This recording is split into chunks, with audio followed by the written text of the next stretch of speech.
வணக்கம். இந்த வீடியோவில் நம்ம திம்பிள் எப்படி யூஸ் பண்ணலான்னு பார்க்கலாம். இந்த திம்பிள் பார்த்தீங்கன்னா இது மாதிரி தான் இருக்கும். திம்பிள் பார்த்தீங்கன்னா லார்ஜ், மீடியம், ஸ்மால் அது மாதிரி நம்மளுக்கு வந்து 3 சைஸில் கிடைக்கும். நம்மளோட விரலுக்கு தகுந்த மாதிரி நம்ம வந்து வாங்கிக்கலாம். இப்போ இந்த திம்பிளில் பார்த்தீங்கன்னா மேலே வந்து இப்படி டாட் டாட்டாக இருக்கும். இப்போ வேறு வேறு டிசைன்லலாம் பார்த்தீங்கன்னா ஃபுல்லாகவே சைடில் மேலே எங்கே பார்த்தாலுமே இந்த டாட் இருக்கும். இந்த டாட் எதுக்குன்னு பார்த்தீங்கன்னா அந்த நீடில் வச்சு நம்ம வந்து இப்படி ப்ரெஸ் பண்ணுறதுக்கு தான் இந்த டாட் கொடுத்துருக்காங்க. இந்த திம்பிளில் வந்து பார்த்தீங்கன்னா நம்மளோட கையில் வந்து இந்த மிடில் ஃபிங்கரில் நம்ம வந்து போட்டுக்கலாம். போட்டுக்கிட்டு இது மாதிரி இந்த நீடில் இருக்குன்னா அதை வந்து இப்படி ப்ரெஸ் பண்ணோம்னா ஈஸியாக நம்மளுக்கு வந்து மெட்டீரியல் உள்ளே போயிடும். நம்மளோட விரல்லையுமே பட்டுதுன்னா நம்மளுக்கு வந்து பார்த்தீங்கன்னா பிளட்டு அது மாதிரிலாம் வர்றது எல்லாமே இந்த திம்பிள் யூஸ் பண்ணி நம்ம ஸ்டிச் பண்ணும்போது நம்ம விரலுக்கு அந்த டேமேஜ் எதுவும் இல்லாமல் இருக்கும். அது ரொம்ப நல்லாவே இருக்கும்.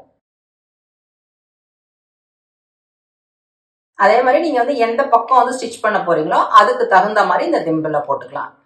இந்த இடத்துல வச்சு நம்ம வந்து இந்த இடத்துல நீடில் வர்ற மாதிரி இருக்குன்னா அதுக்கு தகுந்த மாதிரி இந்த ஃபிங்கரில் போட்டுக்கலாம்.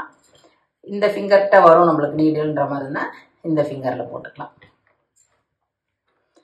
இந்த திம்பிள் பார்த்தீங்கன்னா பல மெட்டீரியலில் கிடைக்கும். இதெல்லாம் வந்து மெட்டலில், இதெல்லாம் மெட்டல் மெட்டீரியலு. இது வந்து இதுவும் பார்த்தீங்கன்னாலும் மெட்டலில் தான் வரும். இது வந்து சிலிக்கோன் அது மாதிரியான டைப் மெட்டீரியல் எல்லாமே நம்மளுக்கு வந்து இந்த திம்பிள் கிடைக்கும். இப்போ நார்மலாக பார்த்தீங்கன்னா 2 லேயர்லாம் இருக்குது அப்படின்னா ஈஸியாக நம்மளுக்கு வந்து இந்த நீடில் வந்து உள்ளே போயிடும்.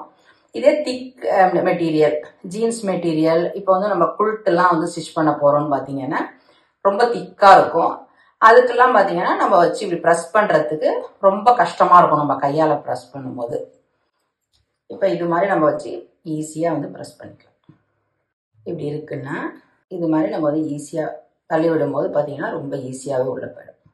அப்படி இல்லை நம்ம வந்து கை விரலால் வந்து ப்ரெஸ் பண்ணும்போது பார்த்தா நம்மளுக்கு வந்து நீடில் வந்து இந்த பேக் சைடு வந்து கையில் குத்தி நம்மளுக்கு வந்து பிளட்டு எல்லாமே வரும், வலிக்கும். அந்த பிரச்சனை எல்லாமே நம்மளுக்கு வந்து இந்த திம்பிள் வந்து சரி பண்ணும். இப்போ நம்ம வந்து ப்ளவுஸ்லாம் ஹெம் பண்ண போகிறோம்னு பார்த்தீங்கன்னா இந்த விரலில் வந்து நம்ம இப்படி போட்டுக்கலாம். இப்போ வந்து பார்த்தீங்கன்னா மெட்டீரியலை நம்ம இது மாதிரி தான் வைப்போம். அப்போ வந்து நம்ம விரலில் எதுவும் படாமல் இந்த திம்பிள்லேயே படுற மாதிரி இருக்கும்.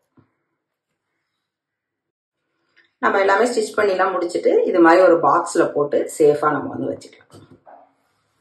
இவ்வளோ நேரம் இந்த வீடியோவை பார்த்ததுக்கு ரொம்ப நன்றி. நம்ம வீக்லி அப்லோட் பண்ணுற வீடியோஸ் நோட்டிஃபிகேஷன் வரணும்னா நம்ம சேனலை நீங்கள் சப்ஸ்கிரைப் பண்ணிங்க. ஏதாவது டவுட் இருந்ததுன்னா எப்பொழுதும் போல் கமெண்ட் பாக்ஸில் தெரிவிங்க. அடுத்தடுத்த வீடியோவில் நான் கிளியர் பண்ணுறேன். Thank you so much.